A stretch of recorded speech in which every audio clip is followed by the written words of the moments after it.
Good morning, everybody. Happy Sunday morning. Welcome back to Children's Church. I'm Mr. Wolslayer here with my son, Luke, and we're going to be talking to you today. It's a very special Sunday today. Tomorrow is a big holiday in the United States, and can you think about what it might be? Tomorrow is Memorial Day. If you guessed from our flags, tomorrow is Memorial Day. Let's talk about Memorial Day for a minute. And let's think about what memorial means. Memorial means to remember something. Remember something that happened in the past. In the United States, Memorial Day is to remember all of the service members that have fought for our country and gave their lives for the freedoms that we enjoy today.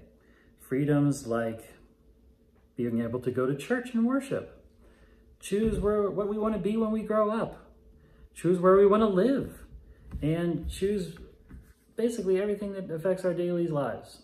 Can we go to the grocery store? Do you want to go to the bank? Do you want to go to the gas station? We're allowed to do those things because of the freedom.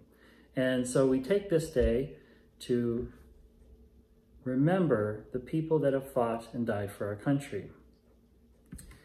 Remember that freedom wasn't free, and they paid for it with their lives. In the Old Testament of the Bible, there is a story about memorial and what to remember and what God has done for them. We're going to talk about that today.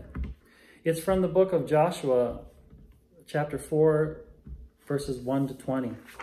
And it's a story about how God led his people across the Jordan River on dry ground and into the promised land. God wanted a man from each of the 12 tribes to pick up a stone as they crossed the Jordan River. Why are these 12 stones important? Well, actually, the 12 stones were a way to remember how God led them safely across the Jordan River. When they looked at the stones, they could remember God's faithfulness to the Israelites through the wilderness and now into the promised land. So they used memorial stones to remember their journey to the promised land. God wanted them to have something to look at so they would not forget how he had taken care of them.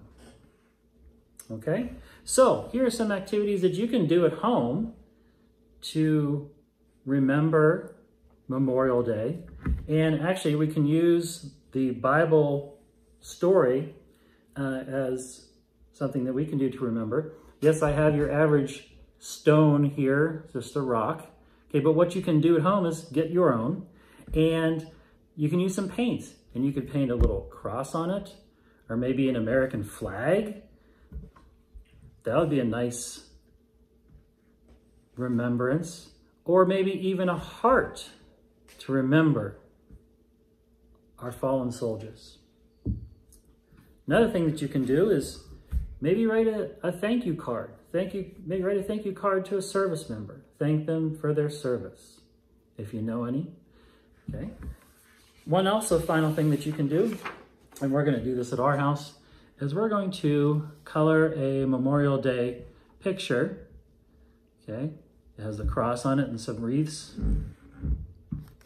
We're going to do that at our house.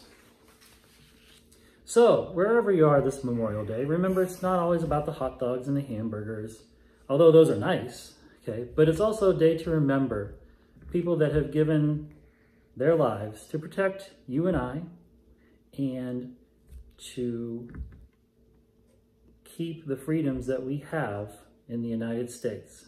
So, if you have a flag on Memorial Day, wave it proudly. And what do we say, Luke? Happy Memorial Day.